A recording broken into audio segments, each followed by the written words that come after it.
ఎట్లొస్తాయి బిడ్డ పిండుతే దేనికి మేకకు బర్రెకు దున్నపోతుకు నువ్వు దున్నపోతులు ఎక్కువ కానీ దున్నపోతుగా దున్నపోతుకు నిమ్మలాగా విడుతా నేను నువ్వేం అమ్ముకొస్తావే గడ్డలు అంటే నువ్వు ఎప్పుడు ఎప్పుడు అది ఈ గుణపాతి ఏమి అమ్ముకొస్తుంది పెరుగు దీనికి గడ్డ లెక్క అయితే పెళ్ళైనా కానిది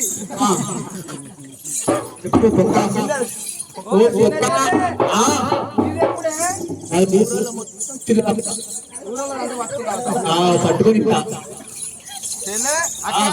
మీరు అందరు అమ్మంగా మెలిగింది నెయ్యి నేను అమ్ముతా కాసి అమ్మకరా పోవే నువ్వు అమ్మకరమ్మా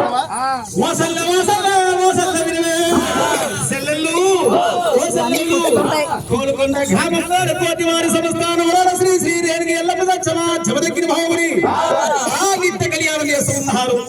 వాళ్ళకు కూడా పాలు కావాలి, పెరుగు కావాలి, షాయి కావాలి, సల్లలు కావాలి.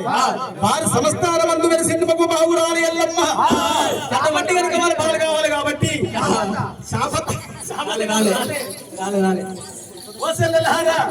మీరు పాలమ్మాలి, నువ్వు పెరుగమ్మాలి సెల్లే. మీ ముగ్గురు ఇట్లా నాలుగిట్ల పాలు ఎవరు అమ్ముతారు, పెరుగు ఎవరు అవుతారు?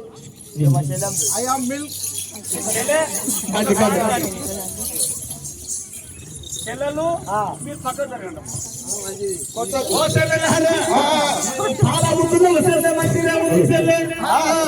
పాలు అమ్మితే కూసున్నోళ్ళు లేవాలి, ఇలవట్టోళ్ళు కూర్చోవాలి. రేపు మామ చచ్చిపోయే ముసలోళ్ళు కూడా లేచికొస్తారా? ఉనికి రాకుండా మాత్రం గడపరగా చుట్టూ వడ్డారం పెడతారు బిడ్డ. రెడీ ఉంటారా? మీరు అక్క కలిసి చెల్లె మరి ఆటలాడాలి, పాడవాడాలి చెల్లె. పాడవాడుకుంటా పాలు అమ్ముకుంటా ఈ కల్లికి నువ్వు పోవాలి, ఆ కల్లి కరిగిపోవాలి, ఆ కోలుకుంట గుట్ట కిది పోవాలి, పాలు మొత్తం అమ్మాలి. అమ్మకరా పడిపోయి పాలు అటువంటి శ్రీకాంత ఊరు తిరుగుతూ కోలుకొండ గ్రామానికి జరవచ్చి అటువంటి గొల్ల శ్రీకాంత పెద్దది శారదాదేవి ఉన్నావా అక్క? నువ్వేమో శారదాదేవి, ఇదేమో శకుంతల, ఇది సుభద్ర.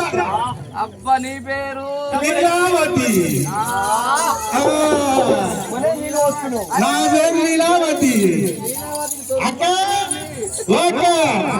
అక్క పాలు అటువంటి శ్రీకంత కనుక కొనుకొండ గ్రామం వచ్చి పాలు ఏ ప్రకారంగా అమ్ముతున్నాయంటే పాలమ్మ పాలు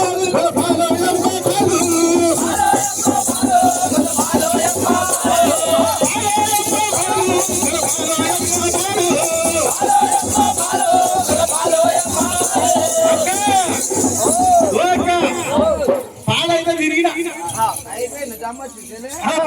అందుకనే కుటుంబాలు అక్క ఇక పాలు తాగి ఎవరు కొనకపోతే తాగి ముంగడేమో కుండ వెనక ఇవి వద్ద అక్క ఇక నేను పాల మీద కానీ ఇక రెండో నన్ను అమ్మమని ఇక పెరుగు ఎవరికి గడ్డ లెక్క అయితే అమ్మవాను ఇక అమ్ము చేయలే పాలు అమ్మిన కానీ తర్వాత మరి పెరుగు మరి అమ్ముతున్నారు. పెరుగు అమ్మకపోతే నీ పెరుగులు పడతాయి. ఇక్కడ దేవా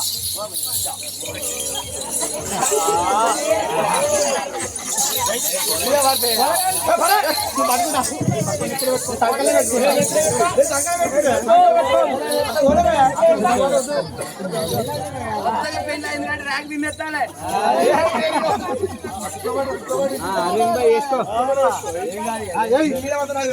నా మీద పడ్డా పురస్తే కానీ ఆ చేతిని ఇచ్చిపెట్టి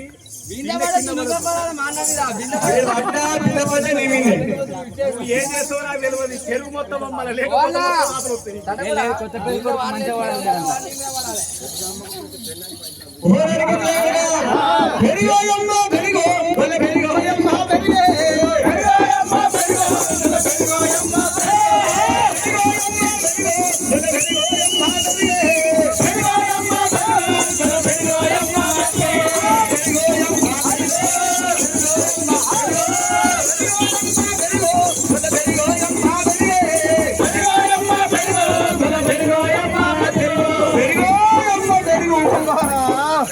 మొత్తం